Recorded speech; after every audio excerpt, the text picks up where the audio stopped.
Doesn't believe that Bitcoin is a bubble. In fact, he says the cryptocurrency could soar to, get this, $500,000 in 3 years.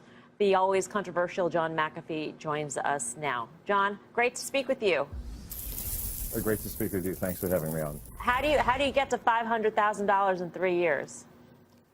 Well, let's not worry about that. Let's worry about people calling you got the a bubble. bet going online on that. Yes, I do. People are calling Bitcoin a bubble that's bursting. Now, keep in mind that 2 months ago, Bitcoin was at $2,900, and people were saying it's never going to hit 3. Well, it hit 4 and it hit 5. If you look at the long-term trend of Bitcoin, it has been consistently up. I mean, who cares that it dropped $1,000 from $5,000 after it went from the $2,900 to $5,000 in 2 months? It's still ahead from what it was 2 months ago.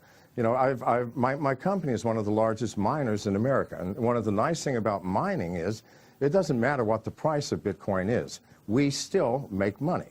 As the price goes down, there are fewer competitors for mining, and the difficulty rate decreases, and we simply mine more coins.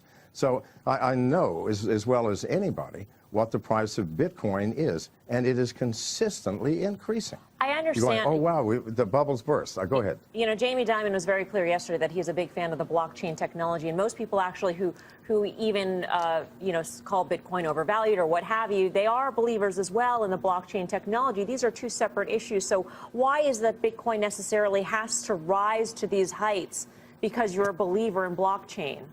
As you do, as you believe. Well, no, I don't think that the Bitcoin rise has anything to do with the belief in the blockchain. Okay. It simply has to do with the belief in cryptocurrencies. I mean, once you start using cryptocurrencies, whether it's Bitcoin or Monero or Litecoin, it doesn't really matter. You see the facility, you see the ease of use, you see that without a central bank control, the value of that currency depends upon the users of that currency. And why is Bitcoin growing so fast? Because it's getting more users. More people are believing. If I do a transaction with a credit card, I have to put in my name, my address, my credit card number, the code on the back, my billing address. Well, that takes 5 or 10 minutes, especially for someone my age. But with Bitcoin, it's 15 seconds. Give me your wallet address, here's the amount, done.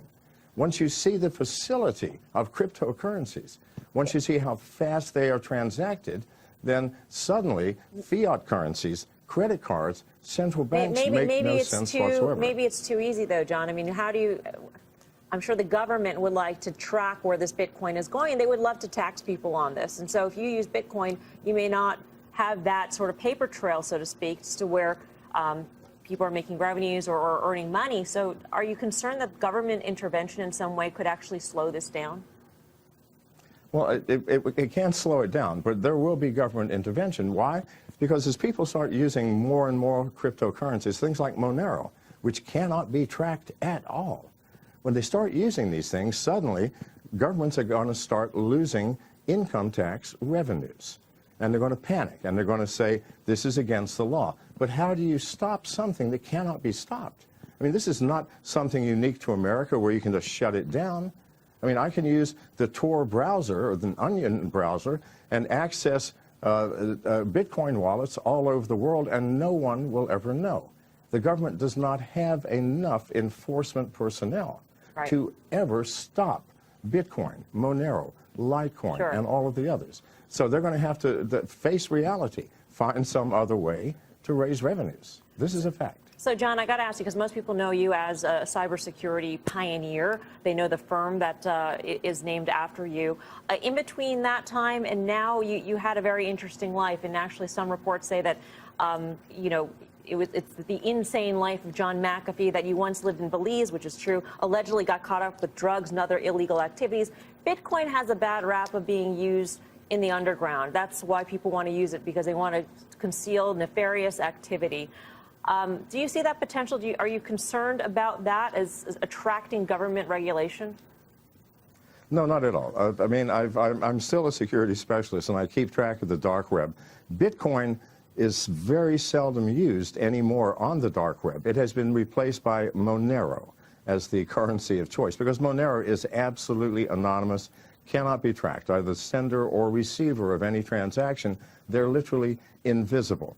So it's not Bitcoin itself, but cryptocurrencies as a general group of things that are being used on the dark web. And that will always be the case. Bitcoin used to be the one because that was the only one available, but not anymore. So Bitcoin is sort of out of the dark web and into the light. And 99.99% of its use is legitimate. So, you know, John, I don't know if you know about this, but, you know, Jamie Dimon watches the show pretty frequently.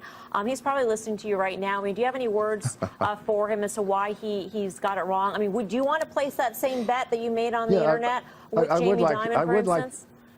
No, I would like to say this, Mr. Dimon. I respect you, sir, for your position. You know, people who rise to your position are not idiots.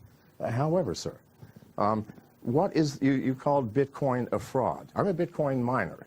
We create the Bitcoins. It costs over $1,000 per coin to create a Bitcoin. What does it cost to create a US dollar? Which one is the fraud? Because it costs whatever the paper costs.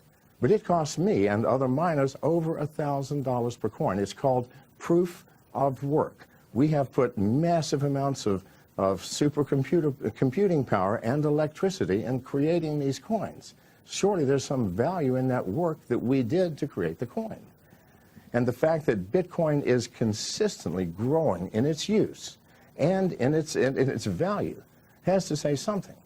You know, sure, it will rise and fall, and it is highly volatile, as all new technologies are. Right. And at the same time, it is certainly not a fraud. So you're pretty sure that you're not going to lose this bet that you have on Twitter? No, I don't ever lose bets. Sorry for my bets. All right, then. John McAfee, great to speak with you. Thank you.